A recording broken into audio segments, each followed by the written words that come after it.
In today's show, Brad Rowland from Locked On Hawks joins the program, and we talk about all things Trailblazers and John Collins, what a trade package would look like, why Atlanta's looking to move him, and whether or not we think it gets done. Welcome to Locked On Blazers. Let's get into it. You are Locked On Trailblazers, your daily Portland Trailblazers podcast, part of the Locked On Podcast Network, your team every day. What up, world? It's your past first point guard and Trailblazers reporter, Mike Richmond. You are listening to another episode of Locked On Blazers, part of the Locked On Podcast Network, available wherever you get podcasts and also on YouTube. Thanks for making Locked On Blazers your first listen every single day, free on all platforms, 5 days a week. And why not make your second listen Locked On Hawks, where you'll hear today's guest, Brad Rowland. Brad, thanks for joining us. It's my pleasure, sir. Always happy to talk to you. All right. Before we get into it, we're going to talk all about John Collins and trades and all that stuff. I want to remind my listeners that Locked On is partnering with Arcade 1UP to give away 3 free NBA Jam Shack machines. Stay tuned later in the show to find out how to enter and what all that means, because it's fun. If you like NBA Jam, you're going to want to stick around.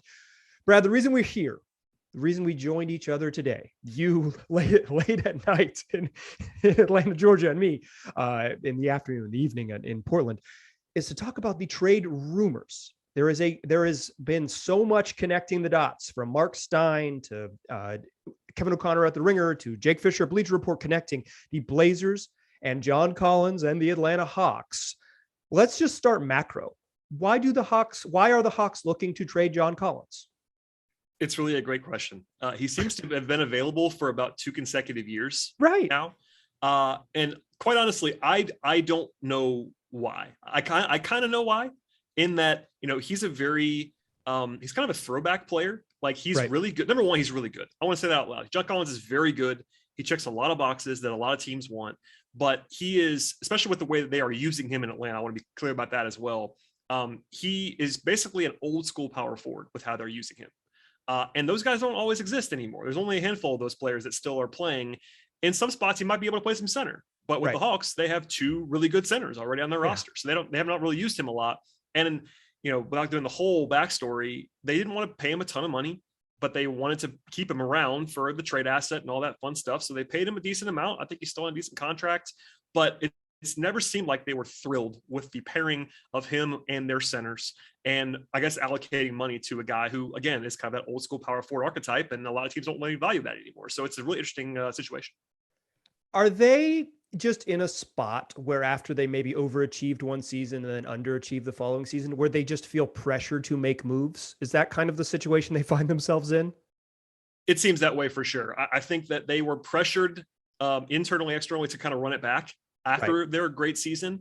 And I think, to a man, even publicly, it's been kind of striking locally and maybe even nationally how candid they have been from ownership on down about like how they shouldn't have run it back. They've been very open about that. And they're like, this is a mistake and we're not going to do it again, kind of thing. So it's like, there's definitely a tenor of, we are going to do something different. Like, that's what I've been saying on my podcast for a while, is like, I don't know what they're going to do, but it'll be different than last year. They're not going to run it back again. It's not happening. And it seems like Collins is like the most frequently discussed trade piece, but they're going to do something different. And there's definitely that pressure, that impetus to change it up. And it seems like he is the flashing target right now. Yeah, he's the name. From your perspective, like, do they need to do this? No, I don't think so. I mean, in a vacuum, you would never decide that John Collins and Clay Capella should play together. Right. That's the thing. I think it's actually worked pretty well. And without going crazy to the numbers, like, I think it's worked better. People realize that it's worked. But honestly, Collins has been the player they've asked to make the changes that other guys haven't had to make. Like, he's been the one that's had to change his game. He's had to become more of a role player in what they want to do. He's been a better defender now, which is actually helpful for his overall value, but he's picking and popping more than he used to. He's an elite pick and roll guy, but they have other guys in his way. They have guys in the dunker spot all the time. So I think archetypally, you could certainly say that, like, it's not a great fit, but he's also really good. And for me, they don't have to. Like, it's not going to offend me if they trade John Collins for a reasonable return. But if I'm in that building, I'm not going to be pounding the table that says we have to move John Collins. That's not where I am. I'm sure there are some Hawks fans that want that, and I'm sure there are people in the front office that might want that. If it was me, I would not be eager to do it. Yeah, I mean, he's 24 and like good. Exactly. Good. I'm with you. So like, I get it. And from the outside, it's like, well, they have to do something. And it seems like, getting rid of Cam Reddish was the first something that they did. There's this push between what do they do with Okongwu, who's like a really darn good backup center, and Capella. They maybe had too many players and they're waiting for a consolidation trade, but it doesn't necessarily seem like that's what they're angling for. And that's what I want to, or at least from the reporting. I don't know what Travis Schlenk is going to do, but at least from the reporting, they don't look like they're consolidating. They're more trading for more parts, more stuff. The Hawks, leaders in the East and stuff. They've got a lot of stuff. I want to talk about the package. I want to talk about the specifics of a Blazers trade package and what it might look like in the second segment. But before we do that, I want to tell our listeners about Built Bar. You know what I was snacking on earlier this week was a Rocky Road Built Bar. And I've talked a lot of game about Built Bar in the 2.5 years that Built Bar has been asking me to talk up Built Bar. Rocky Road might be the winner. It's just a wonderful flavor. I've been a peanut butter brownie guy, and this is that same sort of fudgy, chocolatey wonderfulness. Still packing a punch. 17 grams of protein. It's like a candy bar, except that it fuels you for your day. So if you do have to hop on a cross-continent conference call and make some audio content, what better way to do that with a Built Bar in your belly? So why don't you go to built.com right now? Check out the Rocky Road flavor, strong recommend, or whatever flavors you might find there. You find something for your palate because they got plenty to offer. And use the promo code LOCKED15. You'll get 15% off your next order. That's promo code LOCKED15 for 15% off at built.com. All right, let's keep talking about John Collins. I'm here with Brad Rowland of Locked On Hawks. Or if you're listening on Locked On Hawks, I'm Mike Richmond of Locked On Blazers, still chatting right here away. This is the crossover event of a lifetime. Everyone's been waiting for it. The rumored package that the Portland and the Hawks might end up agreeing to, or something similar to it, is something akin to the Blazers' number 7 overall pick, the Blazers' 36th pick in the NBA draft, for John Collins, and maybe 16. Let's start there. 7 and 36 for Collins and 16. One, it does not work legally, so they're going to have to add some more stuff to it to make it work. But let's start with that as a framework. How do you feel about that, Brad? It's really interesting. I think that in a vacuum, Collins and 7 have pretty similar value in my mind. Now, you can find yourself on either side of that, depending on what you want to see. If you're high on Collins, you might think that's not enough for him. If you don't love this draft, if you are someone who is valuing the contract, and there is a lot of value in having 4 years of pretty cheap team control on a number 7 overall pick, I would say those guys are roughly equivalent. You can certainly go either way on that. If it gets into being Collins and 16 for 7, and 30, I actually value picks in the 30s by more than most, but in the certainly grand scheme, more than the Hawks. It's a second round pick. Exactly. And the Hawks don't seem to care about second round picks really at all. So that's another thing. So yeah, I think that is in a vacuum a relatively appropriate trade package. I would not be running out of my seat to trade Collins, especially Collins plus for 7. But I think it's documented. I'm a little higher on Collins than the consensus. And I'm also a little bit confused, as I'm sure you probably are, about like what the Hawks are trying to do, because, the number 7 overall pick it's a good pick. It's a valuable pick. I'm sure you've been talking about guys that the Blazers could draft with that pick for a while. But in this class, it's not like a sweet spot pick. I mean, this is not like a 7-player draft and you're going to get one of those guys. It's like kind of a consensus fall off after 4 or 5. So right. It's like, where do you want to land in the draft? And if you're the Hawks, that player isn't going to probably help you win this year. And there's some win now pressure. So, and also one of the curveballs that I've been saying on my podcast for a while is that I think the Hawks don't want to pay the tax. And they're saying the other thing, as most owners do, but it will smell a little bit to me if they turn John Collins and his $25 million-ish salary into a draft pick. Into cheaper salary into slots. Much cheaper salaries. So all that stuff, I'm not saying that's the reason, but that probably is a sweetener if you are ownership trying to avoid the luxury tax as well. So all that said, to answer your question in a long way, my apologies. It's an appropriate trade package. I would not be thrilled with that, especially for throwing in 16, but I do get it. Do you think that's realistic from a Hawks perspective? Do you think that's something that they would do? Because it's like, what my question is, and I think you just kind of touched on it a little bit, what are they doing? Like, what are they doing, and why would this be other than the cash, is why would this make sense for them? I think the optimistic reading, I'm good at presenting the other side. I love it. I think it would be that you kind of reset a little bit. You add another young player, another young cheap player with upside to your roster, and you kind of lay out your money long-term a little bit better, because you don't have to pay that guy for 3 or 4 years. Right. Whereas Collins is already, and I think, just to put this on the record, I think Collins is appropriately paid. I think it's a totally fine contract. He's making real money now. For those listening, 23.5 million heading into this season, 25.3 in 23-24, then 26.6, and then a player option for 26.6. Starter money is like 20 million. He's probably an above average starter. That's above average starter money. Like, that's exactly what that is. Exactly. It's no longer a heist situation like you would be on a rookie deal. But I think that for people that haven't watched a lot and also don't realize that the cap is going to be rising, especially when you get to the later point of that, with a new TV deal, all that stuff, that might look like a pretty good contract by the end of it. Right. So anyway, I kind of see that as like a neutral value on the contract. He's a really good player. So it's, I think what you be doing is just, number one, changing something. Number two, adding to your youth pipeline down the line. And also, maybe you have a plan for that number 7 round pick. Maybe there's someone that you're absolutely in love with that, you can't get at 16, or maybe you have a plan to flip somebody else and you have a power forward you have your eye on somewhere around the league. It's pretty interesting as to why they would do it, but I have to think, especially knowing Travis Schlenk, as he's more of a scout GM than a process GM. He's one of those old school, like, eye test scout guys. He must like somebody. Other than that, I don't see why you do this unless you have a guy or maybe 2 guys that you are like, all right, if those guys are there, we'll do this. And if not, we won't. Beyond that, I don't really understand like the process part of it. Collins has been on the market for 2 years. Do him and Trae Young not like each other? Is that part of this? It got a little bit out there. I think it was 2 years ago before they went on the run. There was a little bit of a reported spat, but like from all indications that I understand, they're fine. They may not be like best friends off the court, but I don't think that's a reason. They have really good chemistry on the court.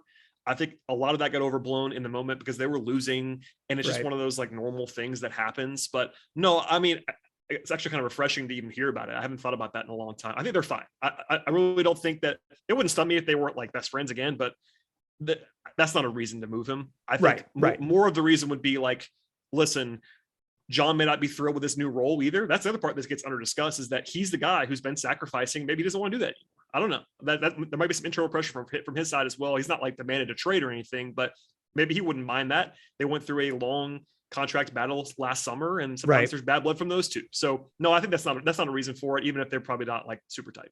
Yeah, I was kind of thinking along the lines of the Kristaps Porzingis trade, where I don't think him and Luka were pals, but I don't think they were enemies. But eventually, separating them kind of freed up the young, creative, offensive genius to do everything he wanted. And the Hawks certainly have one of those. Yeah, I think it's better than that. I mean, there was a lot more reported friction between Luka and Kristaps, even if it wasn't like a full-on fight. Than Collins, I think Collins and Young are in a better spot than that, from what I understand. But I understand the theory of it. Like, maybe you just move on, and also just again the fit stuff, because ideally you wouldn't want John Collins next to a non-shooting center, and the Hawks have 2 of those. Yeah. Also, could I say sorry for your listeners for bringing up Luka Doncic on this? No, it's okay. Listen, for a long, long time, I couldn't even tweet about Luka because it doesn't matter. But no, it's actually cross my fingers. It's kind of cooled off. Like, the venom isn't quite there. I think both sides are okay. Like, Hawks fans love Trae Young, so they're okay with it now. And they don't hate Luka as much as they used to. As you well know, there was 2 years of just like a blood feud between the two. Yeah, you had to mention them both. If you mentioned one, you had to mention the other one for whatever. I mean, I know now it's okay. Reason. I think. Okay, good. I was worried that if this is your listeners catch wind of this podcast, which they might, they'll be okay. Yeah, at Mike G Rich on Twitter. There you go. Please be nice. I want to ask you about fit and stuff with the Blazers. Let's do that in the second segment. But first, let's talk about NBA Jam. You play NBA Jam, Brad? Have you played NBA Jam in your time? Oh yeah, big NBA Jam guy. It's been a while, but I'm definitely in on that process. Well, good news. It's back. And Arcade 1UP, the leader in home retro arcade games, is not only bringing back the best game ever, but they've made it bigger than ever with the Shaq Edition machine. Listen, if you are of a certain age, you've played a ton of NBA Jam, as Brad and I are. It's just the greatest arcade video game that there is. And now you could bring it into your home with the Shaq Edition. And here's how it works. Pre-order right now to get one of these machines, a real retro arcade gaming machine for your house at arcade1up.com. That's arcade, the number one, up.com. Estimated early September ship date. It's the place for fun, Arcade 1UP. Not only do they have the Shaq edition of NBA Jam, but they've got Golden Tee, they got Mortal Kombat, and a bunch of other retro games, all starting at $399. But it gets better because they're giving away an NBA Jam Shaq edition to a Locked On listener. And you can enter for a chance to win a game console for your home at arcade1up.com/lockedon. That's arcade, the number one, up.com/lockedon. You've got till July 8th to enter to win that NBA Jam Shaq edition console. Still a pass first point guard. Still Mike Richmond. You are still listening to Locked On Blazers. We are still chatting with Brad Rowland of Locked On Hawks, and we're still talking all things John Collins, Demon Deacon legend for my ACC listeners. We've kind of touched on this a little bit, Brad. What is John Collins? It's interesting. Especially if you go by like the public perception of him. And honestly, it was accurate early in his career. I would be the first to tell you that as a rookie or maybe a second year guy, he was a really bad defender in college. And he's really not anymore. Like, he's not Draymond Green defensively, but he's totally fine. And I think if you just like don't watch the Hawks, and listen, they're not always on national TV. It's not like Blazers fans are dialing up the Hawks every night. And I totally get that. Games start at 4:00. We're still at work. I am here to tell you that John Collins is not a bad defender anymore. He used to be. Don't get me wrong. He used to be. He's not anymore. Again, he's not like a lockdown guy, but he's totally fine. He's got good like secondary stuff, like rim protection as a four. He's a big four. I mean, for modern fours, like he's got good size. He's a good rebounder at the four as well. And then offensively, like he's one of the 5 best pick and roll dive men in the league.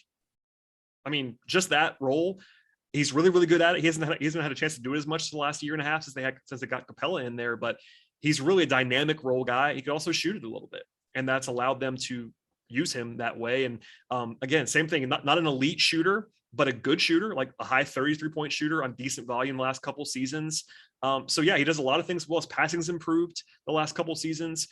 And it really is, as I'm saying it out loud, I'm reminded of this. He doesn't have a lot of weaknesses. Like, he's not uber elite and anything other than being a dive man. His dive man stuff is truly elite, but he's just like pretty good at almost everything else. He's not like super flawed, other than he's just kind of a throwback player. But that's a good synopsis, I think, of what he is. If you have more questions, I'm happy to answer them. But that's the overarching situation with Collins.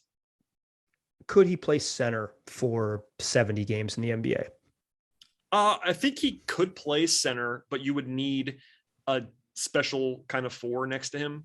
I think for the most part, I actually used to think he was going to be a center coming out and early. Me in his too, career. To be honest. Yeah, and I think that it would cost him a lot of pounding. He's just not that big, and the way that he plays, and one thing that you would love about him if the Blazers were to trade for him, he plays super hard. He's got a great motor. He always plays hard, but the miles will pile up on that a lot if he's playing full-time center, I think. And then defensively, as much as I think he's a pretty solid player, he's not an anchor defensively. He's not a primary rim protector that you would be in love with. If you had a great if you had a great four next to him defensively, pick out the guy, whichever guy you want to choose. Well, spoiler, the Blazers definitely don't have that. Right. But in any case. Yeah, I think he can play the five, but I would be personally, if I'm looking into like ideal stuff for Collins or even how it would look in Portland, start him at the four and he can play 12 minutes at the five, that kind of thing. Like, he can play five for you in certain lineups for sure. I wouldn't be running out to start him full time at the five unless I had a great partner next to him. If he were here, he would most likely play next to Yusuf Nurkic or whomever else occupies that spot, but Nurk probably. Sure. Something like 70% chance Nurk. What are his fit issues when he's played next to Clint Capella and Onyeka Okongwu? What are his fit issues with sort of like those traditional limited range fives? The biggest thing is that it doesn't let him do the best thing that he does, which is the dive stuff as much.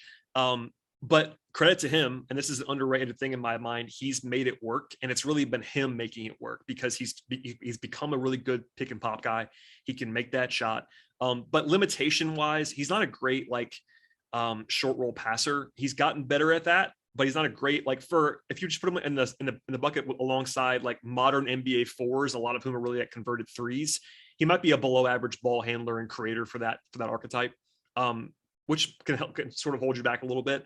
And honestly, in a vacuum, you wouldn't want him to stay at 3-point line all the time. Like, he's had to do a lot of that, but that's not his best thing. So if you're playing him next to Nurk, for instance, Nurk's a good passer, as you know, but there's there's maybe some of that high-low stuff that's not been there with the Hawks that might like that a little bit more. But in general, the best way to use him is to have him with a runway to the rim, and that's kind of where Nurk lives. So that's a limitation, but he has made it work in Atlanta, so you at least have proof of concept there. Yeah, I mean, really good pick and roll point guard and a center in his way is a very familiar spot for him. He would be used to that. Yes, he would fit right in. Let's just get down to it. You are Travis Slink or whatever. You're working in the office. You get the call from the Blazers, and it's 7:36 and Eric Bledsoe to make the money work. Eric Bledsoe on the last year of his deal. It's partially guaranteed, but I believe how it works is if he gets traded, it'll be fully guaranteed. But let's say that's your DeLon Wright. You got your new DeLon Wright. It's another long-armed backup point guard. 7, Eric Bledsoe, and 36 for John Collins and 16. Are you taking it? I would not do that personally. There you go. Especially if I actually didn't check this, so I should have. If Bledsoe becomes guaranteed, it's even worse. Not that he's a terrible player, but that's a lot of money for Eric Bledsoe in a vacuum. Value wise, you wouldn't necessarily love that. And again, I'm a little higher on Collins than some, so that's just my opinion. Would the Hawks do that? I'm not sure. They might. I mean, there might be some urgency there for them to do that. Maybe they like Bledsoe as like the guy who can kind of, what you said, fill that role for them and check that box and, long term save a bunch of money. I was going to ask you, I think it's pretty obviously has to be Bledsoe for salary matching purposes. The dream, if you are just married to a Collins Blazers deal, would be to like try to snag Josh Hart if you're the Hawks. As part of that move, obviously Josh Hart has real value. So I'm not saying that it would just be Josh Hart in place of Bledsoe, but if that's what candidly, I love Josh Hart. So that's part of my, he's easy to root for. He's fun. He's easy to root for. And the Hawks are looking for those like two-way wing guys like everybody else is. That would be the way. My counter, if I was the Hawks in that situation, would be like, okay, what's the deal got to be to have it be 7 and Josh Hart? And maybe that's the construction is like, maybe the Hawks have to throw in something else and it's Collins 16 and something else for 7 and Josh Hart, that kind of thing. Because that's a question I have for you. Like, what are the Blazers trying to do? Obviously they probably want to keep Josh Hart because he's good. But that he's the only other guy, as you well know, on the roster that can probably match salary with. So it kind of has to be one of those two guys. They want it to be Bledsoe. I'm asking for Hart. It's one of those famous negotiation things. Yeah, I think that's where the hang up is, right? Is that the Blazers, they have this salary match point guard that's like Eric Bledsoe's not very good. He's definitely at a minimum, he's not worth $19.3 million, whatever. Yeah, and maybe it's if the Hawks do want to get cheaper, it's a way that you could make it happen down the line, right? Is that you get out from under something like at least $50 million, if not $75 million owed to John Collins. For sure. That could be a motivator for them. But if they also want to be good, most teams are trying to accomplish twin goals, be as good as possible for as little money as possible. Shout out to the Warriors. Like it is, then maybe that's not the plan. But it's like, if you say, okay, Josh Hart, but you have to give up DeAndre Hunter, the Hawks are going to balk at that. They're not going to do that. Yeah. Right. No the Hawks, do that. So, it's like, yeah. Or Bogey. Is it Bogey? Could you get Bogey and Collins? Probably not, right? Because I kind of don't think good. So. Yeah. Right. And that's, I'm sure you've had the same conversations I've had with people on the Portland side that I've had with people on the Hawks side. And it's like, if you're eager, and that's what we don't know. Like, what is Travis Schlenk or Tony Ressler as the owners? Where's their eager level on getting on just doing this move, being in love with someone at 7, wanting to get off of Collins? If they're eager to do it, I could see it maybe happening. And I wouldn't love that construction, but it wouldn't stun me if that deal happened. For me, you have to treat Bledsoe like negative salary because that's what he is on that, and that makes the deal look worse. And you're throwing a 16 too. Like maybe the deal is Collins and something besides 16 for Bledsoe and 7. Because 16, well, like this is not a draft that I'm terribly excited about. That's still a good pick. I mean, it's a mid-first round pick that's got value to it. So maybe that's the spot that you tweak and you turn that into something else. The Hawks have a bunch of seconds. They have a future pick from Charlotte. Whatever you want to do, like there's a way to do that as well to kind of bridge the gap. again, I'm probably the wrong guy if you want the answer of like, please trade me John Collins, because I like John Collins a lot, but I get it. I mean, there are people all over the place in Atlanta about this deal, and it kind of depends on your evaluation of John Collins at the end of the day. Yeah, I think for me, it's the value here is hearing someone say, no, that package stinks, or that package doesn't entice me. It doesn't stink. It doesn't. I mean, it really depends. For me, I'm probably lower on the value of 7 in this class too than other people are, because I like some guys that they can get at that spot. Like I'm a Dyson Daniels guy. I mean, AJ Griffin, if he's there, whatever it is. What if Shaden Sharp fell there? I don't even know if that helps me. Like, right. Okay. He's just he might be the name that is kind of like the sexy. You've got this for sure high upside mystery man. And it's not a sexy answer, but it's very possible, especially knowing Travis a little bit. Like he might have a guy that he wants, and this might be a discussion they're having at number 4 in the draft, and that guy goes at 5, and that's off the table now. Like we don't want to do the deal anymore if you're the Hawks, or I don't know. That might be the case, because for me, it's a vacuum thing. Like.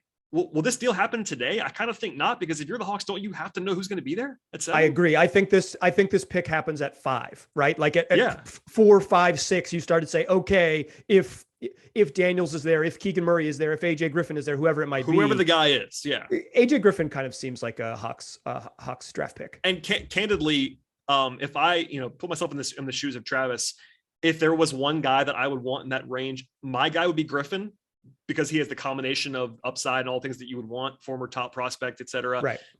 Daniels would be the next guy for me, but I think Griffin would be the guy if I had to do this. Like, okay, one guy that I love, he would be the one for me, but I have no idea who Travis's guy is. It was reported the other day that it's Daniels from Jake Fisher. Right. I like Daniels, but he's a little bit interesting in terms of like, can he even shoot? Like you're trading for a guy who maybe can't shoot at 7 and like Trey needs the ball in his hands next to Trae Young. The thing is, Trey's going to make anybody good on offense. Like he's just going to drag him across the finish line because he's so darn good and creative, and he's just a wonderful passer. He gets you open because he's so darn good at it. So like they can get away with some non-shooters, but do you trade up to 7 to get someone who's a weird fit? I don't know. I think this whole thing it's a good exercise in kind of figuring out what each side wants. The sweetener the Blazers have is they have this 2025 Bucks pick that they got from CJ McCollum, from the McCollum trade. What a freaking win. What a windfall. You get the 2025 Milwaukee Bucks pick. Theoretically, that's the sweetener to push this over the top, right? Is that you say, okay, it's Bledsoe, but you get an extra first. The question is, do the Hawks want a 2025 first for their troubles, or do they want someone who can help in the more immediate future, because 2025 feels like a long way away for a team that's going to have to make a lot of decisions between now and then? Yeah, I actually got an interesting email about this from a listener who was just smart. It was actually a great email, but like one of the constructions was like, would the Hawks be trying to get Nas Little in the deal? And that's maybe a similar value to what you're saying about that future pick. I'm not saying he's exactly the same, but like a guy that they probably evaluated closely when he was a draft pick. Interesting, has had some flashes, and is that forward that everybody wants that can, be athletic and defend and all that stuff. So maybe it's something like that, or maybe it's Keon Johnson or whatever it is. Like maybe there's a sweetener. The back half of the Blazers roster, it's Josh Hart and Nas. That's kind of what I think too. He's the only guy. And then it's like, really. And then like, then there's a pretty steep drop off to, Justice Winslow, but you never know.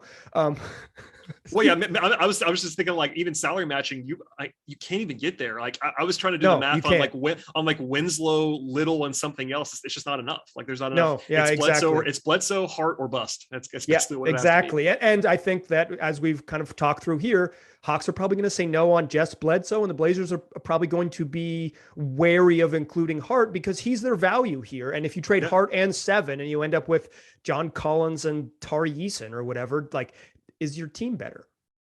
I mean, and ultimately, I'm sure you talk about it all the time when you're on your show, but like, what are the Blazers trying to do as part of this too? Like, I don't know. They want to be good. They want to be good. Dame wants them to go for it, which is why they're targeting veterans with 7. Exactly. And if you're doing that, you want to keep Josh Hart because Josh Hart's good and can help you win now. He's a player who would be better on a good team than on a bad team. Sorry to the Lakers. That is the interesting part about this whole thing, is that you have one team that's trying to win now that has the 7th pick, which is not usually how that works. Right. And the Hawks are theoretically a win now team that would be making a non-win now move by doing this deal. It's very, very interesting.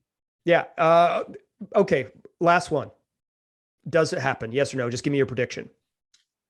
I kind of always say no to these things. Like Me there's too. There's just too many moving parts. Again, it should not surprise anyone if this kind of deal happens between these two teams. There's a lot of buzz about it, but I kind of, especially on a deal that I haven't heard directly on, it's like I'm going to default to no until it happens. That's just the nature of the beast. With how many you've seen it now with the way we're talking. There's just so many little things that can derail a deal that I kind of have to defer to no. But again, it wouldn't shock me. My guess is whenever this stuff comes out like 10 days beforehand, it always falls apart because it's like, this is the early stages. Like if you hear about it 2 weeks before the draft and everybody's got it, 4 different newsbreakers got it. It's like the type of thing that's going to fall apart. I said that on my show literally yesterday. I was like, listen, just as a reminder, most of the time deals that get out like this don't happen. Like they don't, especially when they're not being progressed. It's like the same rumor. It's not like it's like going piece by piece. A lot of these like long-term deals is like, okay, now this is part of the deal. Now this is part of the deal. This is just a construction. It's not like been reported as a full-on, this is the deal kind of rumor. It's still in the like hypothetical, we've discussed this kind of range. And usually those deals don't necessarily happen. Yeah, unless it's Anthony Davis hijacking a franchise.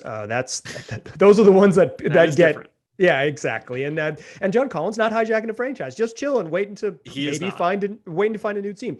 Brad, thanks so much for hopping on. Or if you're listening on the Hawks feed, thanks for having me. It was a fun welcome, Mike. Fun chat. It was a fun chat. Dear listeners, if you're looking for me, Locked On Blazers is available wherever you get podcasts. So is Locked On Hawks. All platforms, on YouTube, 5 days a week, every single freaking weekday. And it's always free. So why not start your mornings listening to one of our shows and then make your second listen the other one? If you're a Blazers fan, listen to Locked On Blazers and then check out a Locked On Hawks to kind of get the inside of what Collins is. And if you're a Hawks fan, peep Locked On Blazers. We're rolling along every single weekday. Brad, thanks again for joining me. My pleasure, sir. Thanks for having me. Dear listeners, thanks. Talk to you soon.